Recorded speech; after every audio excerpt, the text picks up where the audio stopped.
여러분, 상상해 보세요. 세상에서 가장 사랑하는 어머니의 장례식 날, 슬픔에 잠겨 3번이나 실신했던 남편이 시동생에게 이렇게 속삭이는 걸 듣게 된다면요. 계획대로 내일 교통사고를 준비해. 서연이가 상속받을 100억은 전부 우리 차지가 되는 거야. 제 어머니의 장례식, 바로 그날 이 모든 끔찍한 진실이 시작되었습니다. 어머니의 장례식 날, 하늘에 구멍이라도 뚫린 듯 비가 쏟아졌습니다. 저는 빈소 가장 앞줄에 서 있었죠. 무거운 검은 상복이 축축하게 몸에 달라붙었고 빗소리에 섞인 목사님의 기도 소리는 귓가에서 웅웅거리며 흩어졌습니다. 수정관 속 어머니는 수많은 꽃에 둘러싸여 그저 깊이 잠든 것처럼 평온해 보였습니다. 불과 사흘 전까지만 해도 회사 분기 실적이 최고치를 경신했다며 저와 열정적으로 통화하던 분이 이렇게 갑자기 세상을 떠나리라고 누가 상상이나 했을까요? 박서연 씨, 삼가 고인의 명복을 빕니다. 처음 보는 검은 옷의 조문객이 제게 허리 숙여 인사하며 명함을 건넸습니다. 저는 기계적으로 고개를 끄덕이며 감사 인사를 전했죠. 명함을 스쳐보니 모 그룹의 회장, 어머니의 사회적 관계는 제 상상을 훨씬 뛰어넘는 수준이었습니다. 이 장례식은 마치 제게 거물들의 사교 모임 같았으니까요. 제 곁에 선 남편, 김민주는 어깨를 주체하지 못하고 계속 떨고 있었습니다. 오늘 벌써 3번째로 슬픔에 겨워 실신한 뒤였죠. 앞선 2번은 결국 휴게실로 부축해 옮겨야 했습니다. 빨갛게 충혈된 눈, 슬픔을 억누르려는 듯 꽉 쥔 2주먹, 온몸으로 비통함을 표현하고 있었죠. 서연아, 나 정말 더는 못 보겠어. 목이 맨 목소리로 말하던 민주는 갑자기 다리에 힘이 풀린 듯 휘청거렸습니다. 옆에 있던 시동생 김민혁이 재빨리 그를 부축했습니다. 형, 이러다 형 몸이 먼저 상하겠어. 형수님, 형은 제가 휴게실로 좀 모시고 갈게요. 저는 고개를 끄덕였습니다. 2 사람이 멀어지는 뒷모습을 보며 남편이 우리 엄마에게 가진 감정이 이토록 깊었나 새삼 놀라웠죠. 겨우 8년을 봤을 뿐인데 26년간 엄마와 단둘이 의지하며 살아온 저조차 지금은 눈물 한 방울 나오지 않을 정도로 무감각했으니까요. 장례식은 저녁이 되어서야 끝났습니다. 조문객들이 하나둘 떠나고 저는 빈소 입구에 서서 얼굴을 때리는 빗물이 눈물인지 비인지 분간하지 못한 채 서 있었습니다. 그때 어머니의 비서이자 오랜 친구였던 주희 이모가 다가와 제 손에 손난로를 쥐어주었습니다. 서연아, 너무 애쓰지 마. 어머님은 네가 이렇게 힘들어하는 거 원치 않으실 거야. 주희 이모의 손을 잡는 순간 문득 떠오른 것이 있었습니다. 어머니가 제게 남겨주신 손목시계, 마지막 생일 선물로 주셨던 그 시계를 휴게실 서랍에 두고 온 것이었죠. 이모, 저 잠시 가져올 게 있어요. 먼저 들어가세요. 휴게실은 빈소 뒤편에 긴 복도 끝에 있었습니다. 젖은 구두를 신고 또각거리며 걷는 소리가 텅 빈 복도에 울려 퍼졌습니다. 그리고 휴게실 문을 열려던 바로 그 순간 안에서 들려오는 대화 소리에 저는 그 자리에 얼어붙고 말았습니다. 형, 연기 좀 작작해. 3번이나 기절하는 게 말이 돼? 진짜인 줄 알았잖아. 김민혁의 목소리였습니다. 비웃음이 가득했죠. 네가 뭘 알아. 이럴 때일수록 연기를 확실하게 해야지. 김민준의 목소리는 얼음장처럼 차갑고 냉정했습니다. 방금 전까지 슬픔에 잠겨있던 사람이라고는 믿을 수 없을 정도로요. 박씨 집안 그 인간들, 보통 내기들이 아니야. 이 정도로 해야 내 진심을 믿어주지. 저는 입을 틀어막고 벽에 등을 기댔습니다. 심장이 미친 듯이 날뛰었죠. 유언장 확인은 됐어. 돈은 언제쯤 들어온대? 민혁이 재촉하듯 물었습니다. 내일 변호사가 발표한대. 그 노인네가 재산 90%를 서연이한테 남겼어. 100억이 넘어. 김민준이 비웃듯 말했습니다. 계획대로 내일 교통사고를 준비해. 서연이가 상속받을 100억은 전부 우리 차지가 되는 거야. 순간 제 온몸의 피가 차갑게 식었습니다. 차는 준비됐어. 브레이크 손봐놨고 걔가 자주 다니는 그 남산 순환도로에서 김민혁의 목소리는 흥분에 차 있었습니다. 걱정 마, 완벽하게 사고처럼 보일 테니까. 닥쳐. 그런 얘기를 여기서 하냐? 김민준이 날카롭게 소리쳤습니다. 일단 나가서 얘기해. 발소리가 문 쪽으로 다가왔습니다. 저는 황급히 옆에 있는 화장실로 몸을 숨겼죠. 문틈으로 김민준과 김민혁이 빠르게 복도를 빠져나가는 뒷모습이 보였습니다. 김민준은 심지어 손수건으로 잊지도 않은 눈물을 닦는 신용까지 하고 있었죠. 저는 피맛이 날 때까지 아래 십수를 깨물었습니다. 거울 속 제 얼굴은 창백했지만 두 눈은 차가운 분노로 불타고 있었습니다. 8년의 결혼 생활, 2000일이 넘는 시간. 그 모든 것이 정교하게 설계된 사기극이었다니 저는 세면대에 기댄 채 다리에 힘이 풀리는 것을 느꼈습니다. 어머니의 갑작스러운 죽음에 대한 의문들이 한꺼번에 머릿속을 스쳐 지나갔습니다. 돌아가시기 바로 전날 엄마는 건강한 목소리로 제게 전화를 걸어 김민준에 대해 알아낸 중요한 사실이 있다며 직접 만나서 이야기하자고 하셨습니다. 병원에서 밝힌 사인은 급성 심정지였지만 엄마는 평생 심장병 한 번 앓은 적이 없었죠. 그리고 그 며칠간 유난히 초조해하며 누군가와 계속 통화하던 김민준의 모습까지 저는 수도꼭지를 틀어 얼음장 같은 물로 얼굴을 씻어냈습니다. 침착해야 해. 절대 당황하면 안 돼. 지금 내가 이상한 낌새를 보이면 내일로 예정된 그 교통사고는 오늘 밤이 될 수도 있었습니다. 저는 심호흡을 하고 거울을 보며 미소 짓는 연습을 했습니다. 표정이 자연스러워질 때까지. 그리고 화장실을 나와 아무렇지 않은 척 휴게실에서 어머니의 시계를 챙겼습니다. 심지어 복도를 걸어 나오며 콧노래까지 흥얼거렸죠. 집으로 돌아오는 차 안에서 김민주는 제 손을 꼭 잡았습니다. 그의 목소리는 역겨울 정도로 다정했죠. 서연아, 이제 우리 둘만 남았네. 걱정 마. 내가 평생 내 곁에 있을게.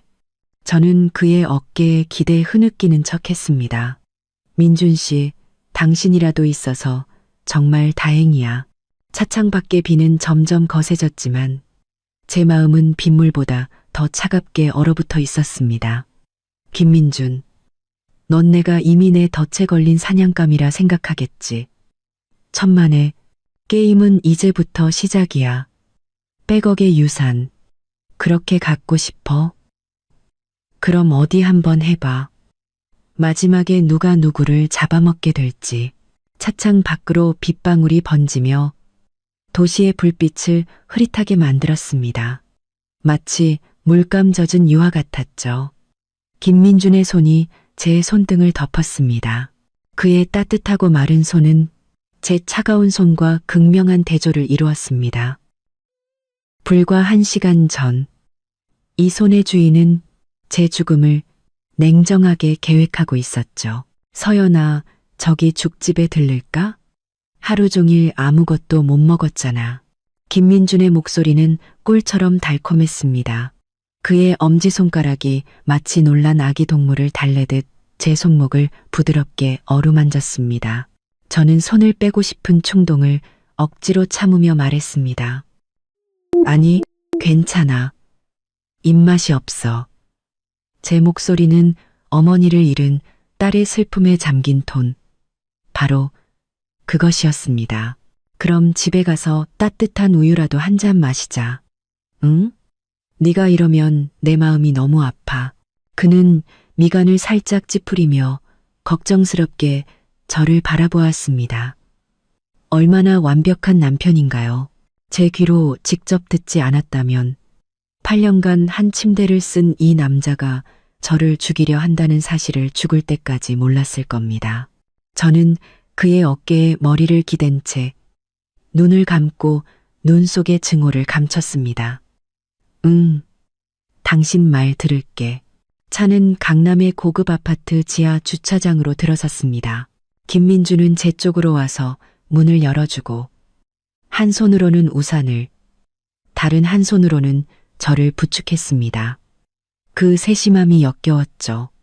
엘리베이터가 올라가는 30초 동안 저는 차가운 벽에 등을 붙인 채 그와 친밀해 보이면서도 경계심을 늦추지 않는 거리를 유지했습니다.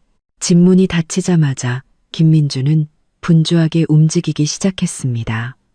재킷을 벗어 옷걸이에 걸고 셔츠 소매를 걷어 올리며 부엌으로 향했죠. 당신은 먼저 따뜻한 물로 샤워해. 내가 우유 데우고 샌드위치 간단하게 만들어 놓을게. 고마워. 저는 억지 미소를 지으며 침실로 향했습니다. 욕실 문이 닫힐 때까지 그의 시선이 제 등 뒤에 꽂혀 있는 것이 느껴졌죠. 문을 잠그는 순간 다리에 힘이 풀려 그 자리에 주저앉을 뻔했습니다. 샤워기에서 뜨거운 물이 쏟아지는 동안 저는 변기 뚜껑에 앉아 비명을 지르고 싶은 충동을 억누르려 두 손으로 입을 틀어막았습니다. 거울은 금세 수증기로 뿌옇게 변했습니다. 마치 제 머릿속처럼 혼란스러웠죠. 침착해. 박서연. 침착해. 저는 세면대 위에 놓인 어머니의 손목 시계를 보며 스스로에게 되뇌었습니다. 시계의 초침은 멈추지 않고 움직이며 제게 시간이 없음을 알려주고 있었습니다. 내일, 그들은 내일 저를 죽일 계획입니다. 뜨거운 물이 몸을 씻어내렸지만 뼛속까지 스민 한기는 가시지 않았습니다. 저는 머릿속을 정리하기 시작했습니다. 첫째, 집 안이 안전한지 확인해야 한다. 둘째, 더 많은 증거를 찾아야 한다. 셋째, 대응 계획을 세워야 한다. 그리고 가장 중요한 것, 절대 그들이 눈치채게 해서는 안 된다. 몸을 닦고 머리를 반쯤 말린 채 저는 창백한 얼굴로 욕실을 나섰습니다. 김민주는 이미 거실 테이블에 음식을 준비해 놓았죠. 우유에서는 김이 모락모락 피어올랐고 샌드위치는 제가 좋아하는 방식대로 깔끔하게 잘려 있었습니다. 어서 와서 좀 먹어. 그는 저를 의자에 앉히고 자신은 제 앞에 쭈그려 앉아 저를 올려다보았습니다. 그의 눈에는 가짜 걱정이 가득했죠. 서연아, 지금 네가 얼마나 힘든지 알아. 하지만 기억해, 넌 혼자가 아니야. 저는 우유를 한 모금 마셨습니다. 따뜻한 액체가 목을 넘어갔지만 속이 메스꺼웠습니다. 민준 씨, 내일 변호사님이 유언장 공개하신대. 같이 가줄 수 있어? 그의 눈빛이 아주 잠깐, 거의 알아챌 수 없을 정도로 흔들렸습니다. 물론이지. 내가 어떻게 당신 혼자 그런 일을 겪게 하겠어. 그는 자리에서 일어나 제 옆에 앉아 어깨를 감쌌습니다. 그런데 내가 내일 오후에 중요한 회의가 있어서 오전에 가면 안 될까? 중요한 회의. 저를 죽이기 위한 중요한 회의겠죠. 좋아. 한 변호사님께 오전에 약속 잡는다고 할게. 저는 일부러 어머니의 변호사 이름을 언급하며 그의 반응을 살폈습니다.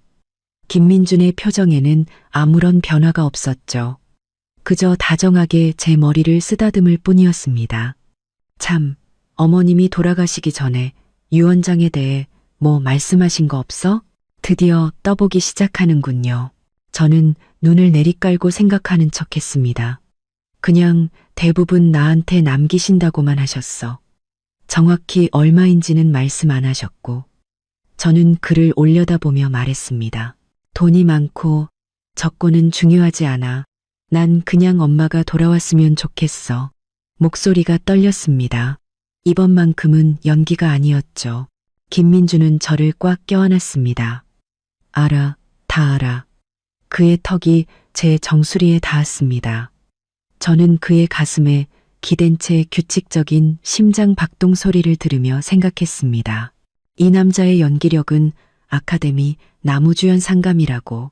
밤이 깊어지자 김민주는 금방 잠이 들었습니다. 저는 그의 등을 진 채 벽을 보며 눈을 뜨고 있었습니다. 적절한 때를 기다리면서요. 새벽 2시 그가 깊이 잠든 것을 확인한 후 저는 조용히 침대에서 빠져나왔습니다. 맨발로 카펫을 밟으며 소리 없이 서재로 향했죠. 창밖의 달빛이 서재 안가구들을 차가운 푸른빛으로 물들이고 있었습니다. 저는 노트북을 켜고 화면에서 새어나오는 빛을 담요로 가렸습니다.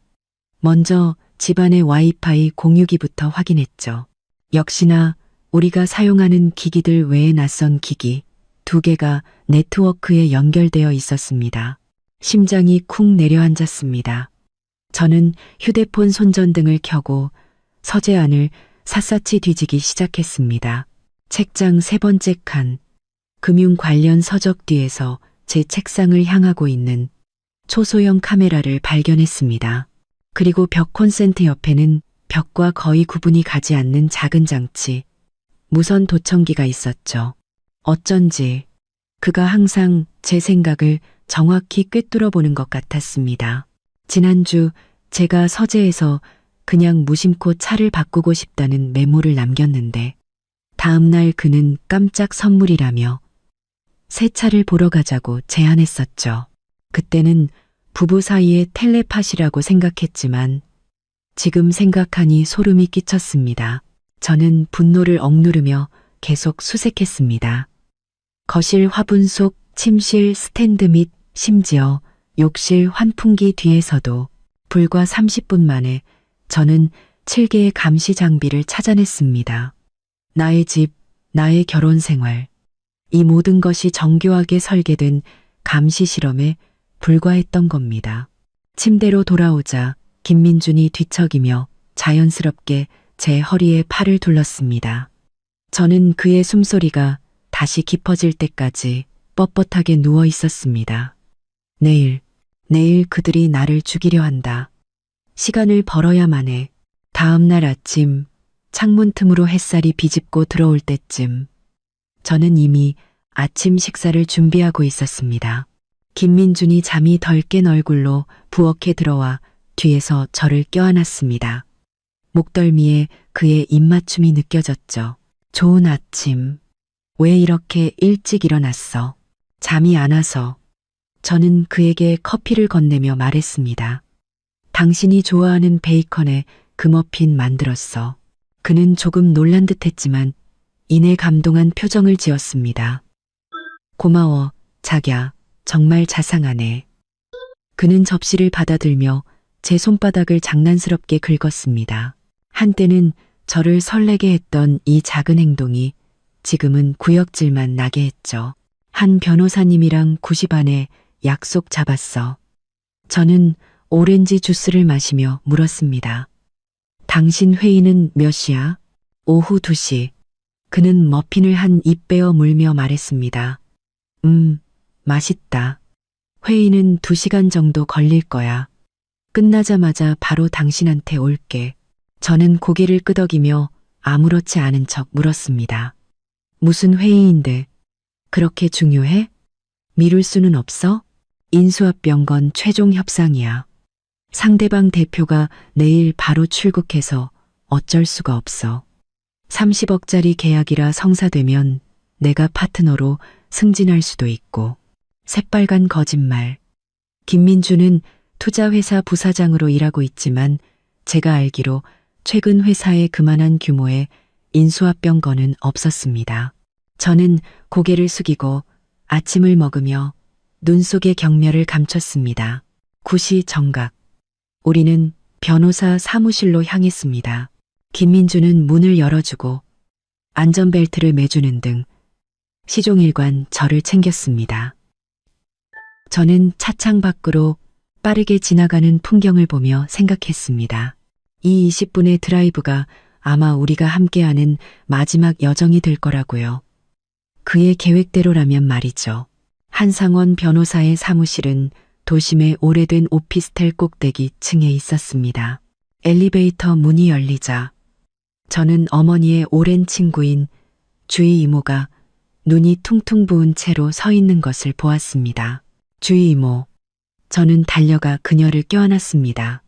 주희 이모는 어머니의 대학 동창이자 회사 창립 멤버로 제가 어릴 때부터 저를 봐오신 분입니다. 서연아, 그녀는 떨리는 목소리로 저를 꽉 안았습니다. 나 어제 막 해외에서 돌아왔는데 이럴 수가. 김민주는 저희가 진정될 때까지 옆에서 예의 바르게 기다렸다가 다가왔습니다. 주희 이모님, 심려가 크시겠습니다. 주희 이모는 그를 복잡한 눈빛으로 한번 쳐다보고는 고개만 끄덕였습니다. 그리고는 제게 말했죠. 한 변호사님이 안에서 기다리고 계셔. 같이 들어가자. 한상원 변호사는 자리에서 일어나 우리를 맞았습니다.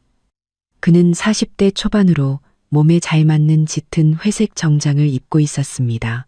차분하고 신뢰감 가는 분위기를 풍겼죠. 그는 20년간 어머니의 개인 변호사였고 제가 가장 믿는 사람 중 한 명이었습니다. 박서연 씨, 김민준 씨, 삼가 고인의 명복을 빕니다. 그의 목소리는 낮고 절제되어 있었습니다. 그는 제 얼굴을 유심히 보며 무언가를 감지한 듯 했습니다. 주희 씨께는 이미 유언장 내용을 설명드렸습니다. 오늘 두 분께 정식으로 낭독하고 관련 절차를 진행하겠습니다. 우리는 테이블에 둘러앉았습니다. 한 변호사는 봉인된 서류 봉투를 꺼내 우리 앞에서 개봉했습니다. 저는 김민준의 시선이 그 서류 봉투에 고정된 것을, 그리고 그의 목을대가 한번 꿀꺽 넘어가는 것을 놓치지 않았습니다. 고 윤지수 여사님의 최종 유언에 따라 여사님 명의의 모든 부동산, 주식, 예금 및 회사 지분을 포함한 총 자산 약 103억 원 중 90%는 외동딸인 박서연 씨에게 상속됩니다. 나머지 10%는 암연구재단에 기부됩니다. 한 변호사의 목소리는 평탄하고 전문적이었습니다. 또한 여사님께서는 강남구 청담동에 위치한 빌라는 박서연 씨 개인의 소유이며 부부 공동 재산에 포함되지 않음을 명시하셨습니다. 김민준의 표정이 순간 굳어졌습니다. 아주 잠깐이었지만 그 스쳐 지나간 분노를 저는 똑똑히 보았습니다. 저는 애써 모른 척하며 눈가를 닦는 신용을 했죠. 서연 씨, 이 서류들에 서명하셔야 합니다. 급하게 할 필요 없으니 천천히 살펴보세요. 한 변호사가 제게 서류 뭉치를 건넸습니다. 저는 서류를 받아들고 억지로 집중하며 조항들을 읽어내려갔습니다. 김민주는 옆에서 참을성 있는 척의자 팔걸이를 손가락으로 가볍게 두드리고 있었지만 그의 초조함은 숨길 수 없었죠. 한 변호사님, 제가 갑자기 고개를 들었습니다. 엄마가 마지막으로 제게 남기신 말씀은 없었나요? 한 변호사의 깊고 의미심장한 눈빛이 저와 마주쳤습니다. 윤 여사님께서 마지막으로 유언장을 수정하시면서 제게 꼭 전해달라는 말씀이 있었습니다. 그는 잠시 말을 멈췄습니다. 내 직감을 믿어라. 내가 마지막 순간에 그랬던 것처럼 심장이 쿵 하고 내려앉았습니다. 그게 무슨 뜻이죠? 김민준이 미간을 찌푸리며 물었습니다. 장모님께서 특별히 다른 준비를 하신 게 있습니까? 한 변호사는 예의 바르게 웃으며 말했습니다. 어머니가 딸에게 남기는 당부의 말씀일 뿐입니다. 그는 저를 보며 말했습니다. 서연 씨, 안색이 좋지 않군요. 잠시 쉬시겠습니까? 네, 죄송하지만 화장실 좀 다녀오겠습니다. 화장실에서 저는 세면대에 손을 짚고 거울 속에 창백한 여자를 마주했습니다.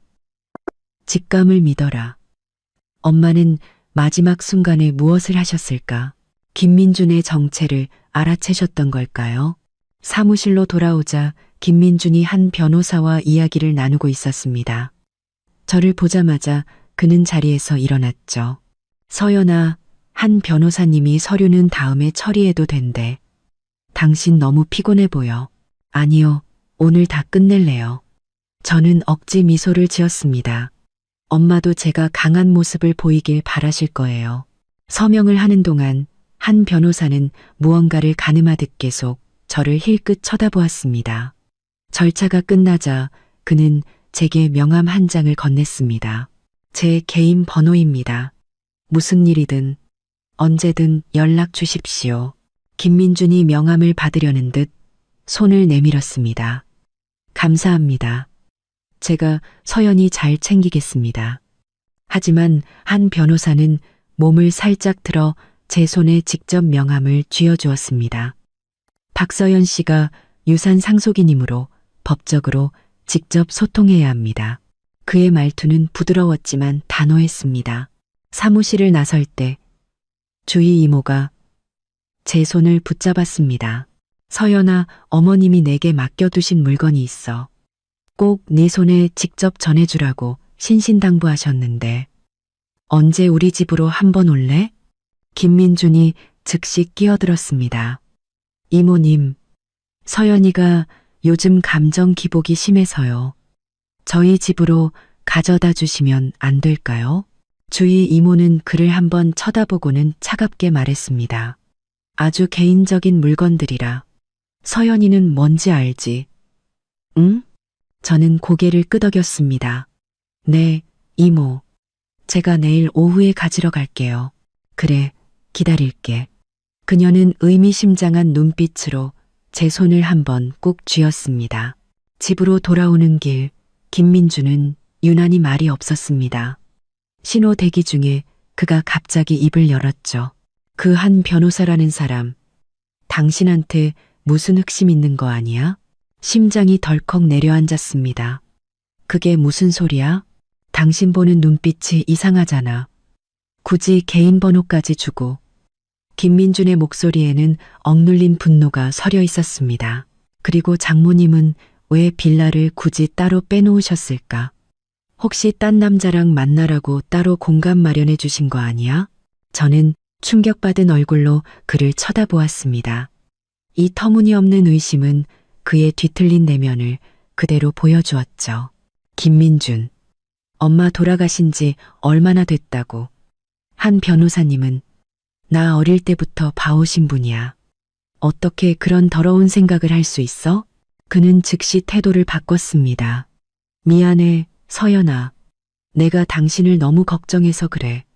당신이 이렇게 약해져 있을 때 누군가 접근할까봐 나도 모르게. 저는 그의 손을 뿌리치고 창밖을 보며 더 이상 대꾸하지 않았습니다. 이 연극, 더는 못해줄 것 같았습니다. 집에 도착하자마자 김민주는 회사에 급한 일이 생겼다며 서둘러 나갔습니다. 그가 떠난 것을 확인한 후 저는 즉시 행동을 개시했습니다. 먼저 통신사 고객센터에 전화해 유산 상속에 필요하다는 이유로 어머니의 마지막 일주일간의 통화 기록을 요청했습니다. 상담원을 기다리는 동안 저는 어머니의 노트북을 켰습니다. 다행히 김민주는 비밀번호를 몰랐죠. 어머니의 생일, 내 생일 모두 아니었습니다. 마지막으로 돌아가신 아버지의 기일을 입력하자 잠금이 풀렸습니다. 저는 최근 문서와 이메일을 빠르게 훑어보았습니다. 조사라는 이름의 암호화된 폴더를 발견했지만 비밀번호를 몰라 열 수 없었죠. 바로 그때 고객센터에서 전화가 왔습니다. 어머니의 마지막 7일간의 통화 기록이었죠. 기록에 따르면 어머니는 돌아가시기 사흘 전부터 낯선 번호와 여러 차례 통화했습니다. 마지막 통화는 돌아가시기 전날 밤이었고 27분간 이어졌습니다. 그리고 바로 그날 오후 어머니는 김민준과 2번 통화했는데 두 번째 통화는 1분으로 짧았지만 병원에서 말한 발병 시간 불과 30분 전이었습니다. 더 의심스러운 것은 그 낯선 번호가 어머니가 돌아가신 후로는 단 한 번도 사용되지 않았다는 점입니다. 저는 통화 기록을 사진으로 찍어두고 그 번호를 검색했습니다. 세연기획이라는 이름의 사설탐정 사무소 번호였습니다. 심장이 미친 듯이 뛰었습니다. 그 번호로 전화를 걸자 없는 번호라는 안내가 나왔습니다. 인터넷으로 세연 기획을 검색하니 일주일 전 아무런 공지 없이 갑자기 폐업한 상태였습니다. 제가 더 깊이 파고들려던 순간 현관문 열리는 소리가 들렸습니다. 저는 재빨리 노트북을 끄고 옆에 있던 앨범을 집어들고 넘기는 척 했습니다. 김민준이 들어왔을 때 그는 소파에 앉아 눈이 빨개진 채로 가족 사진을 보고 있는 저를 발견했습니다. 너무 슬퍼하지 마. 그는 다가와 저를 껴안았습니다. 그러다 테이블 위에 통화 기록서를 발견했죠. 이게 뭐야? 엄마 통화 기록이야. 저는 목이 맨 목소리로 말했습니다. 마지막에 누구랑 통화했는지, 무슨 말씀을 하셨는지 너무 궁금해서. 김민주는 기록지를 집어들고 훑어보았습니다. 그의 표정이 아주 미세하게 굳어지는 것을 놓치지 않았죠. 서연아, 그만 자신을 괴롭혀. 그는 다정하게 기록지를 빼앗아 들었습니다. 장모님은 갑자기 가셨지만 그래도 고통은 없으셨잖아. 고통이 없었다고? 당신이 어떻게 알아? 그렇게 묻고 싶었지만 저는 그저 고개를 끄덕이며 지난 8년간 수없이 그랬던 것처럼 그의 어깨에 기댔습니다. 그날 밤 김민준이 잠든 것을 확인한 후 저는 몰래 한 변호사의 명함을 꺼내 새로 산 선불폰으로 문자를 보냈습니다. 박서연입니다. 내일 따로 뵐 수 있을까요? 어머니의 죽음에 대해 의문이 있습니다. 3분 뒤 답장이 왔습니다. 오전 10시 서촌 카페. 안전에 유의하세요. 저는 문자를 삭제하고 화장대 비밀 서랍에 휴대폰을 숨겼습니다. 내일 김민준의 중요한 회의라는 이름 아래 저를 향한 죽음의 덫이 펼쳐질 겁니다. 저는 그가 움직이기 전에 먼저 움직여야만 했습니다. 옆에서 잠든 남편의 얼굴을 가만히 쓰다듬었습니다. 한때는 깊이 사랑했던 이 남자는 이제 가장 위험한 적이 되었습니다. 그리고 저는 이제 그보다 더 뛰어난 배우, 더 치밀한 전략가가 되어야만 했습니다. 이것은 생사를 건 게임이었고 저는 반드시 이겨야 했습니다. 창문 틈으로 새벽빛이 스며들 때쯤 저는 이미 2시간째 깨어 있었습니다. 옆에서 자는 김민주는 제 허리에 팔을 두른 채 규칙적으로 숨을 내쉬고 있었죠. 마치 잠결에도 소유권을 주장하려는 듯이 저는 조심스럽게 그의 팔을 치우고 소리 없이 침대에서 내려왔습니다.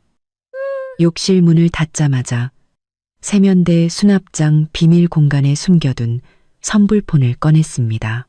한상원 변호사의 답장이 화면에 떠 있었습니다. 오전 10시 서촌 카페. 안전에 유의하세요. 저는 재빨리 문자를 보냈습니다. 그가 오늘 교통사고로 저를 죽이려 합니다. 증거가 필요합니다. 문자를 보내고 기록을 삭제한 뒤 휴대폰을 다시 숨겼습니다. 거울 속 제 얼굴은 퀭했지만 입술은 긴장으로 바짝 말라 있었습니다. 저는 차가운 물로 얼굴을 씻어내며 다짐했습니다. 오늘 모든 것이 평소와 같아야 한다고. 특히 김민준의 그 날카로운 시선 앞에서 말이죠. 서연아. 노크 소리와 함께 잠긴 목소리가 들렸습니다. 괜찮아? 응, 괜찮아. 금방 나갈게. 저는 심호흡을 하고 잠옷 차림으로 욕실을 나섰습니다. 김민주는 이미 일어나 셔츠를 입고 있었죠. 아침 햇살에 비친 그의 긴 그림자가 바닥에 드리워져 있었습니다. 한때는 이 모습이 참 따뜻했는데 지금은 그의 손목에 채워진 작년에 제가 선물한 3천만 원짜리 롤렉스 시계만 눈에 들어왔습니다. 우리 엄마가 준 돈으로 산 시계였죠. 오늘 날씨 좋다. 그는 소매 단추를 채우며 제게 미소 지었습니다. 갑자기 생각났는데 우리 교회로 드라이브 갈까? 그냥 우리 둘만. 드디어 심장이 빠르게 뛰기 시작했습니다. 이것이 바로 그가 계획한 교통사고였습니다. 남산 순환도로, 브레이크 고장, 완벽한 사고사. 와, 좋다. 저는 억지로 기쁜 표정을 지었습니다. 어디로? 남산 어때? 새로 생긴 순환도로 경치가 그렇게 예쁘다던데. 그는 다가와 제 얼굴을 감쌌습니다. 당신 요즘 너무 힘들었잖아. 기분 전환이 필요해. 남산 순환도로는 좁고 구불구불하며 한쪽은 낭떠러지였습니다. 사고를 위장하기에 완벽한 장소였죠. 저는 까치발을 들어 그의 턱에 입을 맞췄습니다. 좋은 생각이야. 언제 출발할까? 오후 3시쯤? 내가 회사에 잠깐 들렀다 올게. 아, 참. 당신 주위 이모님이랑 약속 있지 않았어? 응, 오후 1시. 저는 옷장으로 향하며 옷을 고르는 척 했습니다. 그가 제 표정을 보지 못하게 하려고요. 주위 이모와의 약속을 어떻게 알았을까요? 분명 그가 없을 때 정한 약속인데 제 휴대폰을 도청하고 있는 게 틀림없었습니다. 저는 아무 원피스나 꺼내 들고 그를 향해 돌아섰습니다. 이거 어때? 예쁘다. 그는 미소 지었지만 그의 시선은 침대 머리맡에서 충전 중인 제 휴대폰을 향해 있었습니다. 우산 챙겨. 오후에 비 올지도 모른대. 저는 고개를 끄덕였습니다. 이 비가 어쩌면 제 목숨을 구해줄지도 모른다고 생각하면서요. 김민준이 집을 나간 후 저는 즉시 휴대폰을 확인했습니다. 역시나 충전 단자 근처에 아주 작은 돌기가 있었습니다. 심어놓은 도청기였죠. 저는 차갑게 웃으며 휴대폰을 제자리에 두고 선불폰을 꺼내 한상원 변호사에게 문자를 보냈습니다. 계획 변경. 오늘 오후에 실행하려 함. 9시 반까지 가겠습니다. 기다리겠습니다. 답장은 금방 왔습니다. 저는 원피스로 갈아입고 일부러 침실에서 혼잣말을 했습니다. 주희 이모 만나기 전에 은행 들렀다가 과일이라도 좀 사가야겠다. 그리고는 도청되는 휴대폰을 들고 주희 이모에게 문자를 보냈죠. 이모, 1시에 딱 맞춰 갈게요. 좋아하시는 망고스틴 사 갈게요. 9시 20분, 저는 차를 몰고 나섰습니다. 미행이 없는 것을 확인한 후 서촌의 한 카페로 향했죠. 오래된 골목에 숨겨진 그곳은 커피와 계피향이 가득한 아늑한 공간이었습니다. 한상원 변호사는 가장 구석자리에 앉아 있었습니다. 오늘은 넥타이를 매지 않은 캐주얼한 정장 차림이라 사무실에서보다 몇 살은 젊어 보였죠. 박서연 씨. 그는 제가 앉자마자 목소리를 낮춰 물었습니다. 오늘 움직인다고요? 네. 저는 차가운 손으로 커피잔을 감싸 쥐었습니다. 오늘 오후 남산 순환도로로 드라이브를 가자고 했어요. 저는 어젯밤 엿들은 대화와 발견한 도청 장치에 대해 간략하게 설명했습니다. 한 변호사의 미간은 점점 더 깊어졌습니다. 증거가 필요합니다. 오늘을 피하더라도 그는 다른 방법을 시도할 겁니다. 그는 노트북을 열었습니다. 김민준의 배경을 조사해 봤는데 이상한 점이 몇 가지 있습니다. 화면에는 김민준의 학력과 경력이 떠 있었습니다. 여기 보세요. 그는 런던 정경대를 졸업했다고 했지만 학교 측의 확인 결과 그런 학생은 없었습니다. 그럴 리가요. 결혼 전에 졸업 증명서도 봤는데 위조했을 가능성이 높습니다. 그리고 지금 다니는 회사에서는 그가 말한 30억짜리 인수합병 건 자체가 존재하지 않습니다. 차가운 커피가 위장에서 얼음처럼 굳는 것 같았습니다. 8년의 결혼 생활이 거짓 위에 세워져 있었다니. 가장 의심스러운 건 한 변호사가 목소리를 더 낮췄습니다. 그와 동생 김민혁이 5년 전에 사기 혐의로 조사를 받았다는 겁니다. 증거 불충분으로 기소되진 않았지만요. 5년 전. 그건 바로 김민준이 갤러리에서 저와 우연히 마주쳤던 그때였습니다. 투자사 대표라는 이름으로 나타나 예술에 대한 놀라운 식견을 뽐내며 제 마음을 사로잡았었죠. 계획된 사기 결혼이었어요. 제 목소리가 떨렸습니다. 제 돈을 빼앗는 걸로도 모자라 이제는 제 목숨까지 노리는 거예요. 한상원 변호사가 제 손등을 따뜻하고 단단하게 감쌌습니다. 지금 무너질 때가 아닙니다. 계획이 필요해요. 당신의 안전을 확보하면서 증거도 수집해야 합니다. 그는 작은 검은색 장치를 꺼냈습니다. 이건 휴대용 녹음기입니다. 5단 쪽에 자석으로 붙일 수 있어요. 오늘 그가 무슨 말을 하든 전부 녹음하세요. 그는 더 작은 장치를 건넸습니다. 이건 GPS 추적기입니다. 가방에 넣어두세요. 위급할 때 전원 버튼을 2번 누르면 제가 즉시 경찰에 신고하겠습니다. 저는 떨리는 손으로 장치들을 받았습니다. 만약 정말로 차에 손을 썼다면, 그래서 당신이 운전 경로를 통제해야 합니다. 남사는 가지 않겠다고 핑계를 대고 사람이 많고 길이 좋은 곳으로 가세요. 만약 그가 굳이 위험한 길로 가자고 고집한다면 그 자체가 증거가 될 겁니다. 우리는 몇 가지 세부 사항을 더 논의했습니다. 헤어지기 전 한 변호사는 마지막으로 당부했습니다. 기억하세요. 무슨 일이 있어도 침착해야 합니다.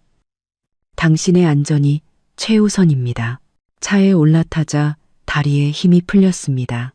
시계는 11시 40분을 가리키고 있었죠. 주희 이모와 만나기까지는 1시간 남짓.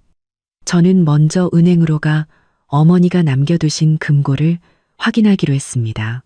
은행 금고에 차가운 공기가 훅 끼쳐왔습니다. 직원의 안내를 받아 들어간 작은 방에서 열쇠를 꽂고 비밀번호를 돌리자 금고 문이 열리며 어머니의 필체가 적힌 편지 봉투가 툭 떨어졌습니다. 사랑하는 내 딸 서연에게. 저는 떨리는 손으로 봉투를 열었습니다. 안에는 열쇠 하나와 쪽지가 들어있었죠. 남산 빌라 서재, 왼쪽에서 3번째 서랍 비밀 공간. 내 남편을 조심하렴. 엄마. 쪽지 뒷면에는 정유라라는 이름과 전화번호가 적혀 있었습니다.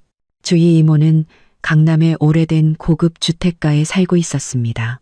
문을 열어준 이모는 눈이 퉁퉁 부은 채로 저를 껴안았습니다. 서연아, 너 얼굴이 반쪽이 됐구나. 거실에 들어서자 짙은 차 향기가 풍겼습니다. 주희 이모는 소파에 저를 앉히고는 제 손을 꼭 잡았습니다. 서연아, 어머님이 돌아가시기 일주일 전에 날 찾아오셨어. 몹시 불안해하셨지. 왜요? 김민준에 대해 뭔가 알아내셨다고 했어. 사설 탐정을 고용해서 그를 조사하고 있다고. 사설 탐정. 그 없는 번호의 주인이었군요. 뭘 알아내셨는데요? 주희 이모는 책장 뒤에서 작은 금고를 꺼냈습니다. 어머님이 이걸 내게 맡기시면서 혹시 당신께 무슨 일이 생기면 꼭 내 손에 직접 전해주라고 하셨어. 그녀가 비밀번호를 누르자 금고 문이 열렸습니다. 안에는 서류 뭉치와 사진 몇 장이 들어있었죠. 저는 가장 위에 있는 사진을 집어들고는 숨을 멈췄습니다.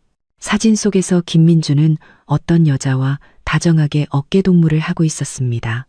날짜는 3달 전이었죠. 이건 제 목소리가 나오지 않았습니다. 주희 이모가 사진을 보고는 숨을 들이켰습니다. 이건 정유라잖아. 김민준 전 여자친구. 정유라. 김민준이 저를 만나기 전 평화롭게 헤어졌다고 했던 바로 그 여자. 하지만 사진 속 2사람은 누가 봐도 연인 관계였습니다. 저는 다른 서류들을 넘겨보았습니다. 사설 탐정의 보고서였죠. 김민준과 정유라의 여러 차례에 걸친 비밀 만남과 대화 내용이 상세히 기록되어 있었습니다. 계획은 순조로워. 박서연은 날 완전히 믿고 있어.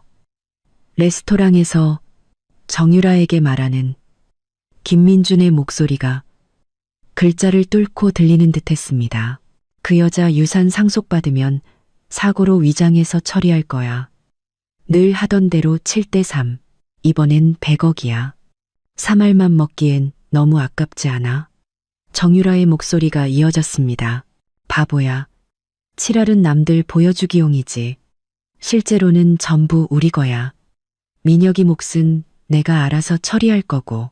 눈물이 시야를 가렸습니다. 이것은 단순한 사기 결혼이 아니었습니다. 오래전부터 계획된 살인 계획이었죠. 서류 뭉치 가장 아래에는 어머니의 메모가 있었습니다.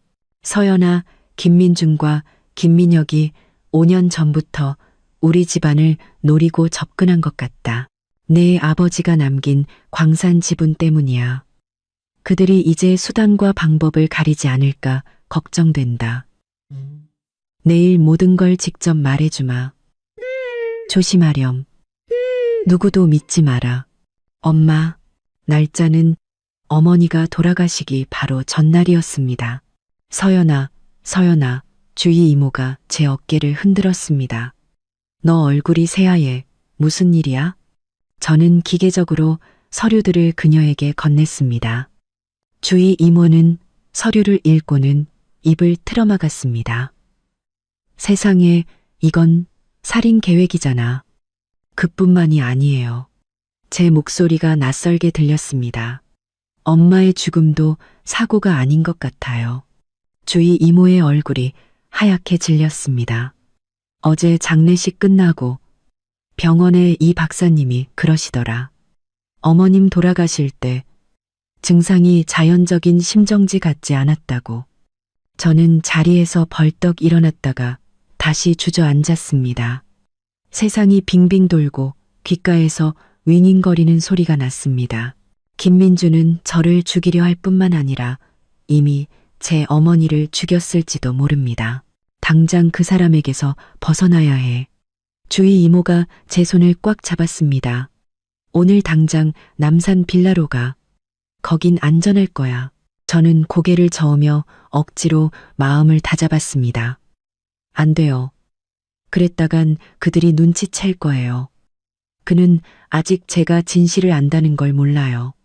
이게 제 유일한 무기예요. 저는 서류들을 다시 금고에 넣었습니다. 이모, 이거 계속 좀 맡아주세요. 필요할 때 다시 올게요. 그럼 오늘은 그가 뭐라고 했는데? 남산으로 드라이브 가재요. 저는 차갑게 웃었습니다. 그게 그가 계획한 사고겠죠. 절대 가면 안 돼. 주희 이모가 소리쳤습니다. 가야만 해요. 저는 그녀의 손을 잡았습니다. 하지만 준비는 철저히 할 거예요. 이모, 만약 저한테 무슨 일이 생기면 이 자료들 전부 한상원 변호사님께 전해주세요. 주희 이모의 눈에서 눈물이 흘러내렸습니다. 서연아, 어머님이 아시면 엄마는 너무 많은 걸 아셨기 때문에 돌아가신 거예요. 저는 나지막이 말하며 어머니가 남긴 직감을 믿어라는 말의 의미를 비로소 깨달았습니다. 주희 이모의 집을 나설 때는 거의 이 시가 다 되어 있었습니다. 저는 차에 앉아 즉시 한상원 변호사에게 문자를 보냈습니다. 전 여자친구 정유라와 공모한 사실 확인. 어머니 또한 살해당한 것으로 추정됨. 오늘 계획대로 진행합니다. 차에 시동을 걸기 전 저는 정유라의 전화번호를 다시 한번 보았습니다. 그녀에게 연락해 볼까 하는 대담한 생각이 스쳤지만 지금은 더 시급한 일이 있었습니다. 김민준의 로맨틱한 드라이브. 3시간 뒤면 생사를 건 게임이 시작될 겁니다. 집에 돌아오니 김민준이 이미 와 있었습니다. 그는 부엌에서 과일을 준비하고 있었죠. 주희 이모님 댁에 다녀왔어? 그가 뒤도 돌아보지 않고 물었습니다. 저는 도청되는 휴대폰이 주머니에서 미끄러져 나오도록 일부러 가방을 소파에 던졌습니다. 엄마 옛날 사진 몇 장 주셨어. 김민준이 몸을 돌렸습니다. 그의 얼굴에는 따뜻한 미소가 걸려 있었죠. 드라이브 갈 준비됐어? 남산 꼭대기 레스토랑 예약해놨어. 노을 보면서 저녁 먹자. 아내를 죽이기 전 마지막으로 함께 노을을 감상하겠다니. 이 얼마나 로맨틱한가요? 저는 억지로 미소를 지었습니다. 좋은 생각이야. 옷 좀 갈아입고 올게. 2층으로 올라가는 동안 그의 시선이 제 등 뒤에 모처럼 박혀 있는 것이 느껴졌습니다. 침실 문을 닫자마자 저는 가방에서 녹음기와 GPS 추적기를 꺼내 한 변호사가 알려준 대로 속옷 안쪽과 청바지 주머니에 각각 숨겼습니다. 그리고 일부러 튼튼한 청바지와 가죽 부츠를 골랐죠. 차가 정말로 통제불능이 된다면 원피스보다는 이 차림이 저를 더 잘 보호해 줄 테니까요. 아래층으로 내려오자 김민준이 차키를 챙기고 있었습니다. 내 랜드로버 타고 가자. 시야가 좋잖아. 그의 차는 최근에 정비를 받았죠. 바로 그때 손을 썼을 가능성이 높았습니다. 아니, 내 미니 타고 싶어. 한동안 안 몰았더니 김민준의 표정이 순간 굳어졌지만 이내 평소의 미소로 돌아왔습니다. 그래, 당신 좋을 대로 해. 문을 나서려던 순간 저는 갑자기 생각났다는 듯이 말했습니다. 아, 맞다. 카메라. 이렇게 멋진 풍경을 안 찍으면 너무 아깝잖아. 저는 다시 2층으로 달려가 서랍 깊숙한 곳에 있던 작은 액션캠을 찾아 옷깃에 달았습니다. 만약을 위한 추가 보험이었죠. 아래층으로 내려오자 김민준이 문 앞에 서서 저를 기다리고 있었습니다. 유리문을 통해 들어온 햇살이 그를 비추며 완벽한 남편의 실루엣을 만들어냈습니다. 누가 상상이나 할까요? 저 가면 아래에 어떤 악마가 숨어 있는지. 준비됐어? 그가 미소 지으며 손을 내밀었습니다. 저도 마주 웃으며 그의 손을 잡았습니다. 가자. 주차장으로 향하던 중 저는 갑자기 현기증을 느끼며 벽을 짚었습니다. 왜 그래? 어디 안 좋아? 김민준이 즉시 제 허리를 감쌌습니다. 조금 어지러워서 너무 피곤했나 봐. 정말로 몸이 좋지 않았습니다. 피로 때문이 아니라 공포 때문이었죠. 제 목숨이 이 한 줄에 매달려 있는데 그 줄을 쥔 남자가 걱정스러운 척 제 얼굴을 쓰다듬고 있었습니다. 그럼 다음에 갈까? 그의 목소리에는 가짜 걱정이 가득했습니다. 다음에 그는 다른 방법으로 저를 죽이려 하겠죠. 아니, 가고 싶어. 그런데 우리 장소 좀 바꾸면 안 될까? 저는 갑자기 바다가 보고 싶어졌습니다. 남산은 너무 멀어. 김민준의 미간이 아주 미세하게 찌푸려졌습니다. 하지만 레스토랑 예약했는데 나 정말 바다 보고 싶단 말이야. 저는 그의 어깨에 기대 애교를 부리는 척했습니다. 응? 우리 해안도로 드라이브 가자. 거기 내가 아는 멋진 해산물 레스토랑 있는데 해안도로는 넓고 평탄하며 관광객과 식당으로 가득했습니다. 사고를 위장하기에는 최악의 장소였죠. 김민주는 망설였습니다. 이것이 바로 제가 원했던 반응이었습니다. 그가 남산을 고집한다면 그건 그의 마음에 흉계가 있다는 증거니까요. 알았어. 당신 좋을 대로 해. 결국 그는 양보했지만 눈빛은 흔들리고 있었습니다. 내가 남산 레스토랑 예약 취소할게. 그가 옆으로 가서 통화하는 동안 저는 재빨리 한 변호사에게 문자를 보냈습니다. 해안도로로 변경. 그가 꺼리는 눈치임. 그리고 기록을 삭제했죠. 김민주는 다시 웃는 얼굴로 돌아왔습니다. 다 해결됐어. 가자, 나의 아티스트. 제 미니쿠퍼는 주차장 가장 안쪽에 있었습니다. 김민주는 자기가 운전하겠다고 했고 저는 기쁜 척하며 동의했습니다. 이렇게 하면 만약 차에 문제가 생겼을 때 모든 책임은 그에게 돌아갈 테니까요. 차가 아파트를 빠져나가 오후에 도로에 합류했습니다. 김민주는 우리가 함께 즐겨 듣던 재즈 음악을 틀었죠. 한때는 이런 순간들이 더할 나위 없이 행복했는데 지금은 그가 언제 행동을 개시할까 하는 생각뿐이었습니다. 요즘 작품 구상하는 거 있어? 그가 한 손으로는 운전대를 잡고 다른 한 손은 자연스럽게 제 허벅지 위에 올리며 물었습니다. 응, 조금. 저는 창밖을 보며 대답했습니다. 본질과 현상에 대한 작품을 그려볼까 해. 철학적이네. 그가 피식 웃었습니다. 그렇지? 사람들은 늘 겉모습에 속으니까. 저는 고개를 돌려 그의 눈을 똑바로 쳐다보았습니다.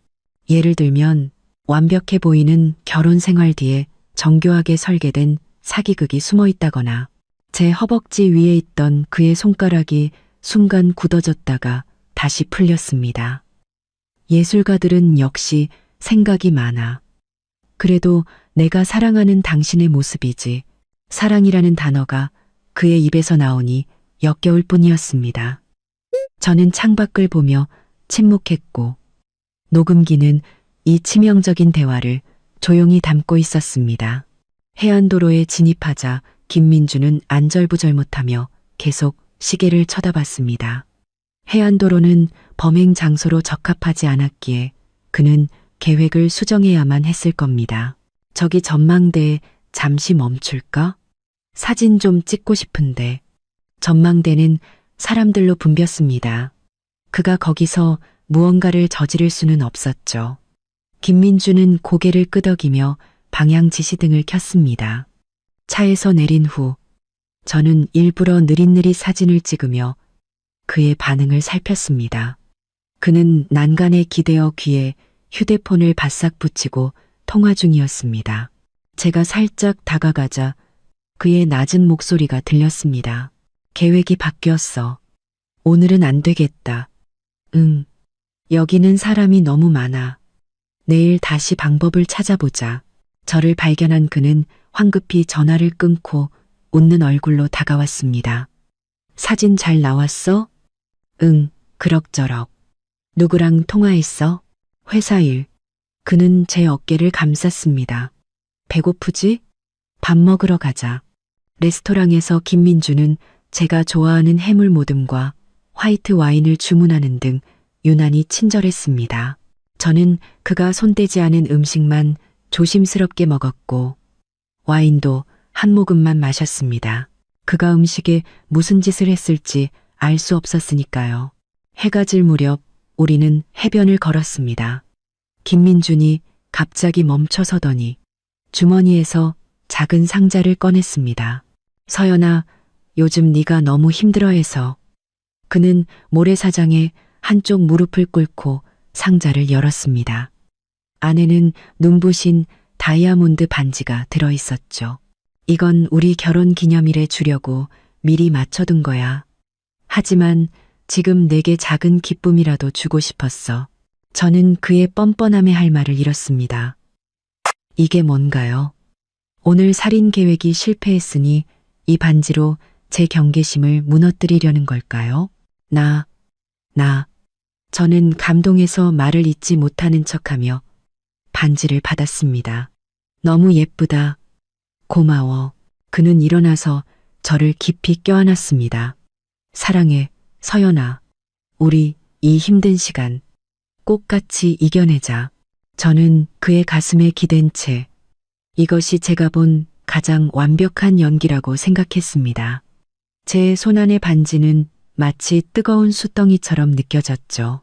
집으로 돌아올 때는 제가 운전하겠다고 고집했습니다. 그가 술을 마셨다는 핑계를 댔죠. 김민주는 반대하지 않았습니다. 이것은 제 추측을 더욱 확신하게 했습니다. 그는 원래 차에 손을 썼지만 차와 경로가 바뀌는 바람의 계획을 실행하지 못한 것이었습니다.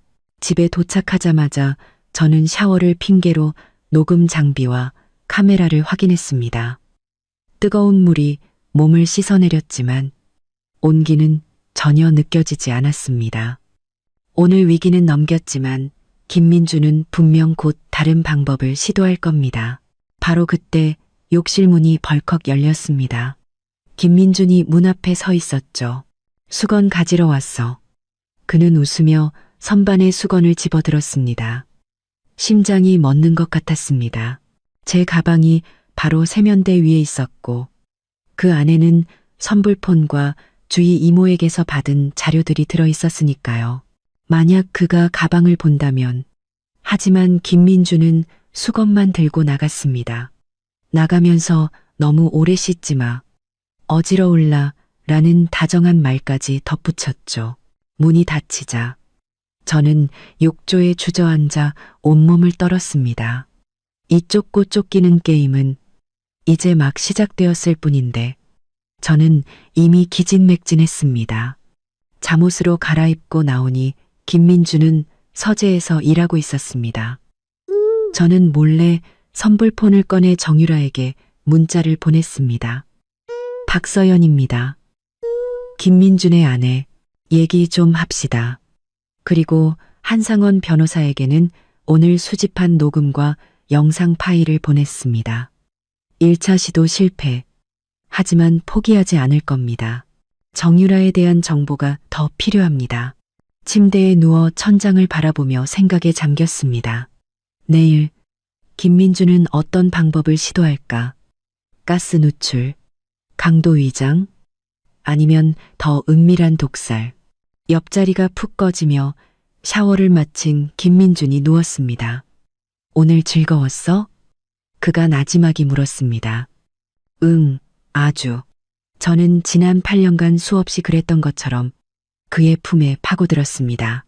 고마워, 민준 씨. 잘 자. 내일은 더 좋은 날이 될 거야. 그가 제 이마에 입을 맞췄습니다. 저는 눈을 감으며 생각했습니다. 그래, 내일은 더 좋은 날이 될 거야. 나에게는. 왜냐하면 이제 사냥꾼은 사냥감이 되었고 나 박서연은 더 이상 당하기만 하는 어린 양이 아니니까. 이 죽음의 게임 이제 막 시작되었을 뿐이고 나는 반격할 준비가 되어 있었다. 창문 틈으로 새벽빛이 스며들 때쯤 저는 꿈에서 깊은 나락으로 떨어지고 있었습니다. 잠에서 깨어났을 때 김민준의 팔은 여전히 제 허리에 둘러져 있었죠. 저는 조심스럽게 그의 팔을 치우고 욕실로 향했습니다. 문을 닫자마자 선불폰을 확인했죠. 2개의 읽지 않은 문자가 와 있었습니다.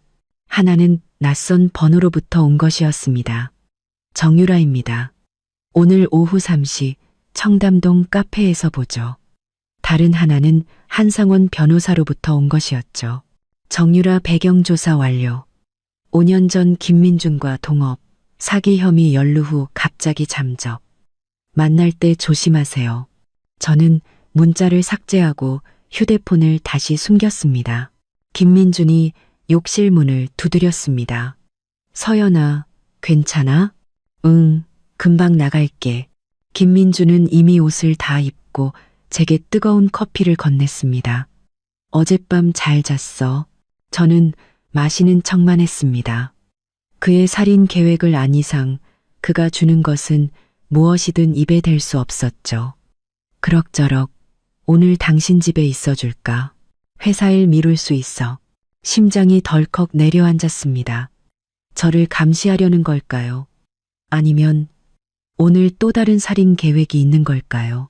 아니야, 괜찮아. 당신 중요한 고객 만난다며. 저는 그의 품에 안기며 말했습니다.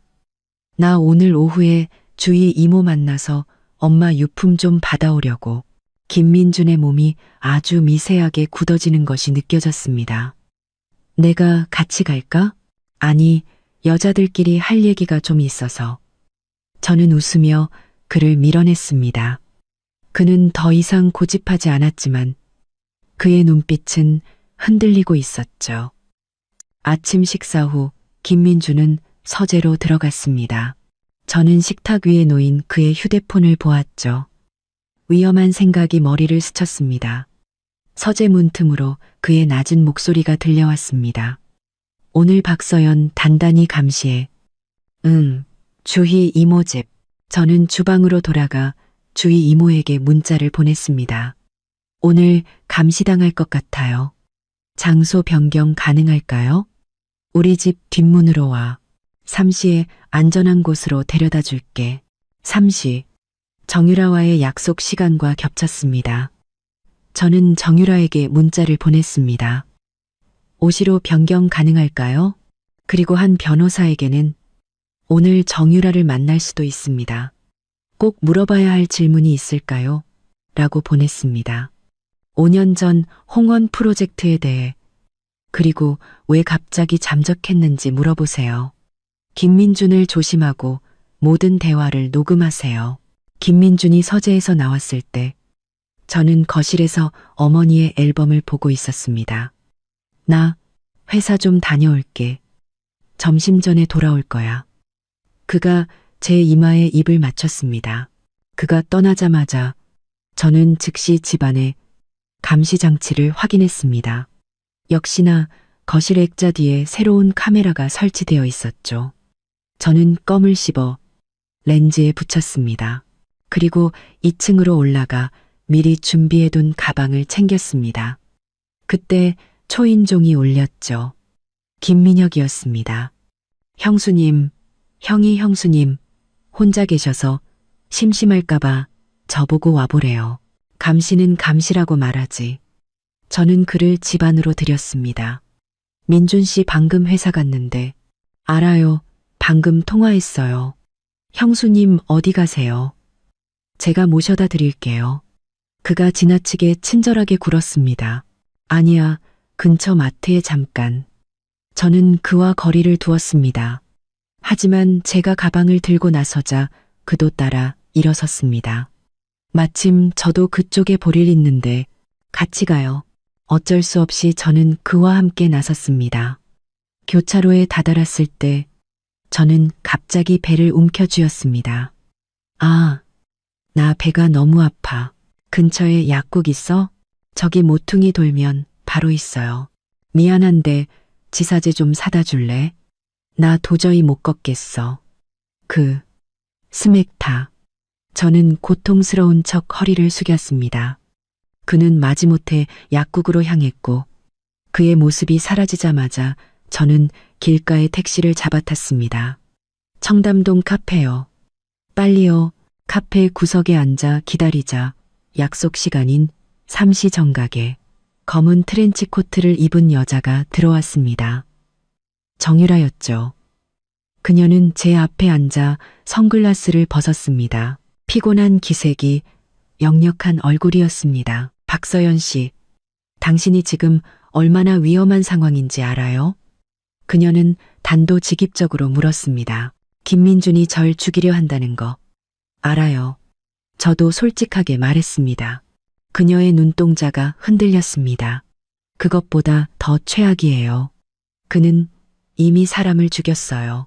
온몸의 피가 차갑게 식었습니다. 우리 엄마요? 그녀는 고개를 끄덕였습니다. 여긴 안전하지 않아요. 짧게 말할게요.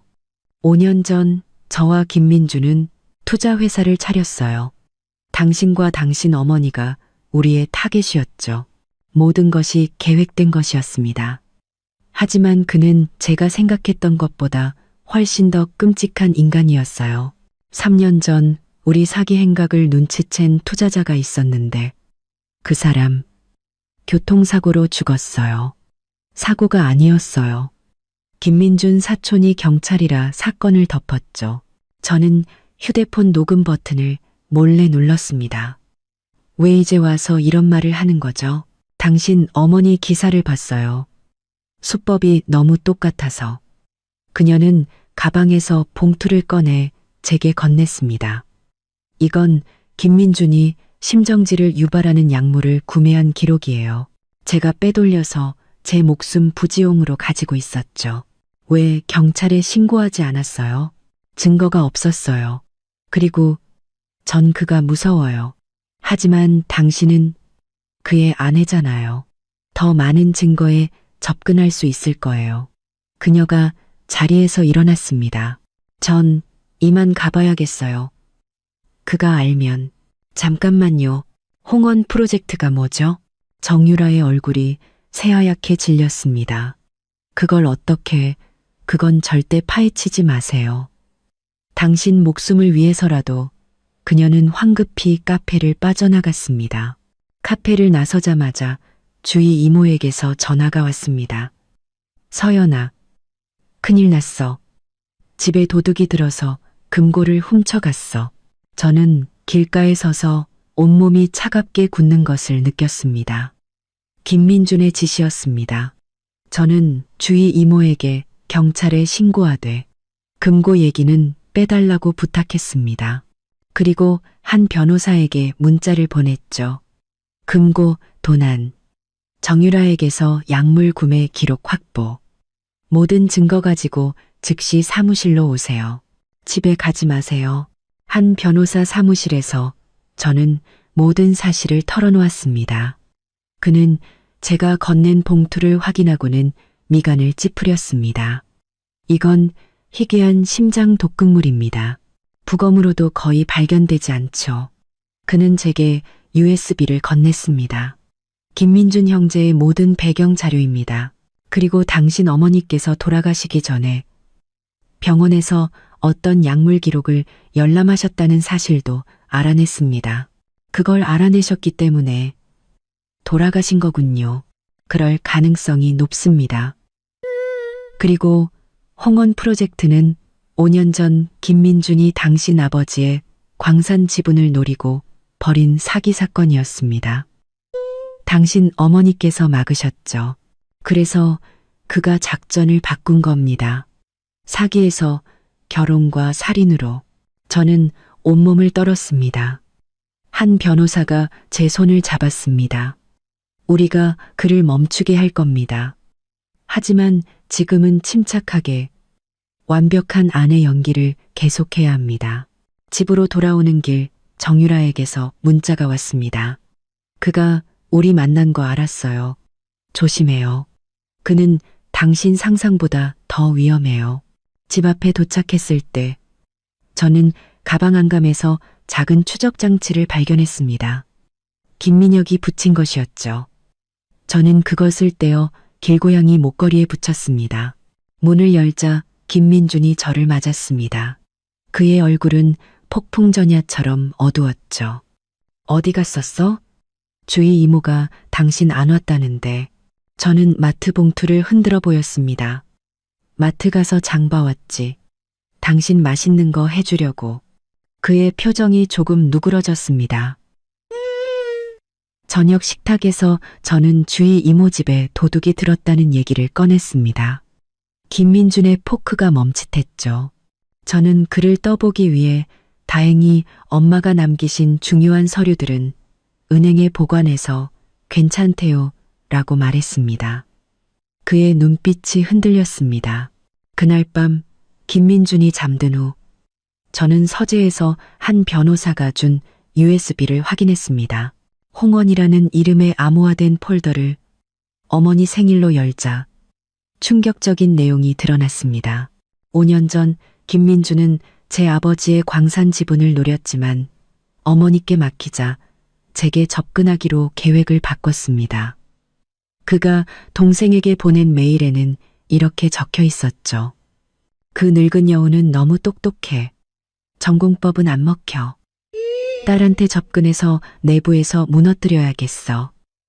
예술한다는 애들은 순진해서 속이기 쉽지. 메일 날짜는 제가 갤러리에서 그와 우연히 마주치기 바로 일주일 전이었습니다. 8년의 결혼 생활, 2000일이 넘는 시간, 그 모든 것이 정교하게 계획된 범죄였습니다. 그는 단 한순간도 저를 사랑한 적이 없었습니다. 창문 틈으로 새벽빛이 스며들 때쯤 저는 이미 오랫동안 깨어 있었습니다. 김민준이 잠든 틈을 타 욕실에서 선불폰을 확인했죠. 정유라에게서 온 문자였습니다. 오늘 오후 4시 시립도서관. 홍원 프로젝트에 대해 할 말이 있어요. 미행 조심. 저는 병원에 전화를 걸어 어머니의 주치의였던 이 교수님의 진료 시간을 확인했습니다. 아침 식사 때 김민준에게 이 교수님을 만나러 가겠다고 하자 그는 불안한 기색을 감추지 못하며 김민혁을 붙여주었습니다. 저는 지하철역에서 배가 아프다는 핑계로 김민혁을 따돌리고 병원으로 향했습니다. 이 교수님은 처음에는 입을 열지 않았지만 제가 끈질기게 추궁하자 마침내 진실을 털어놓았습니다. 어머니는 돌아가시기 전날 누군가 약을 바꿔치기 한 것 같다며 독성 검사를 요청했고 실제로 혈액에서 밀양의 심장 독극물이 검출되었다는 것이었습니다. 하지만 김민준의 사촌이 보건당국 고위직이라 윗선에서 사건을 덮으라는 압력이 내려왔다고 했습니다. 어머니의 사망 시간 또한 김민준의 알리바이를 위해 조작된 것이었습니다. 병원에서 나오자마자 김민혁에게서 전화가 빗발쳤습니다. 저는 전화를 끄고 시내 쇼핑몰로 향했습니다. 하지만 그는 제 휴대폰을 추적해 저를 찾아냈죠. 저는 화장실에 숨어 한 변호사에게 문자를 보냈습니다. 김민혁에게 미행당함. 그는 김민혁은 사채업자와 연관된 폭력 전과가 있음. 조심이라고 답장했습니다. 저는 인파 속으로 숨어들며 그를 따돌리려 했지만 결국 주차장 엘리베이터에서 그에게 붙잡히고 말았습니다. 집에 돌아오자 김민주는 분노에 찬 얼굴로 저를 기다리고 있었죠. 저는 병원에서 너무 슬퍼져 혼자 있고 싶었다고 둘러댔습니다. 다음 날 저는 일부러 남산 빌라에 가자고 제안했습니다. 어머니의 유품을 정리하고 싶다는 핑계였죠. 그곳에 어머니가 남긴 결정적인 증거가 있을 거라 확신했기 때문입니다. 빌라에 도착한 저는 김민준의 감시를 피해 서재의 비밀 금고를 열었습니다. 안에는 USB와 서류 봉투가 들어있었죠. USB에는 김민준이 정유라와 살인 계획을 모의하는 충격적인 녹음 파일, 그리고 어머니가 남긴 영상 메시지가 담겨 있었습니다. 어머니는 김민준이 거에게 도박빚을 졌으며 제 유산을 노리고 있다는 사실을 모두 알고 계셨습니다. 심지어 그가 제 이름으로 거에게 사망보험까지 들어놓았다는 사실까지도요. 바로 그때 그가 갑자기 문을 열고 들어왔습니다. 저는 황급히 증거를 숨겼지만 그의 눈빛은 이미 모든 것을 알고 있는 듯 했습니다. 그날 밤 그는 와인에 약을 탔습니다.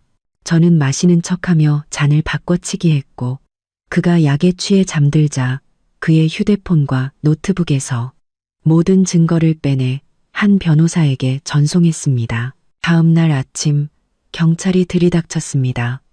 김민주는 제가 꾸민 함정이라며 발악했지만 모든 증거는 그를 가리키고 있었습니다. 법정에서 저는 그의 모든 거짓말과 위선을 낱낱이 밝혔습니다. 그는 결국 무기징역을 선고받았죠. 3개월 후 저는 어머니의 묘소 앞에 서 있었습니다. 엄마, 이제 다 끝났어요. 저는 어머니의 재산으로 여성 피해자들을 돕는 재단을 설립했습니다. 그때 한상원 변호사가 다가왔습니다. 그는 묵묵히 제 곁에서 모든 것을 도와주었죠. 서현 씨, 앞으로의 계획은요? 저는 햇살을 바라보며 미소 지었습니다. 이제부터 다시 시작해야죠. 차를 타고 묘소를 빠져나오며 저는 더 이상 과거에 얽매이지 않기로 다짐했습니다. 길고 긴 악몽은 끝났고 제 앞에는 새로운 삶이 펼쳐져 있었습니다.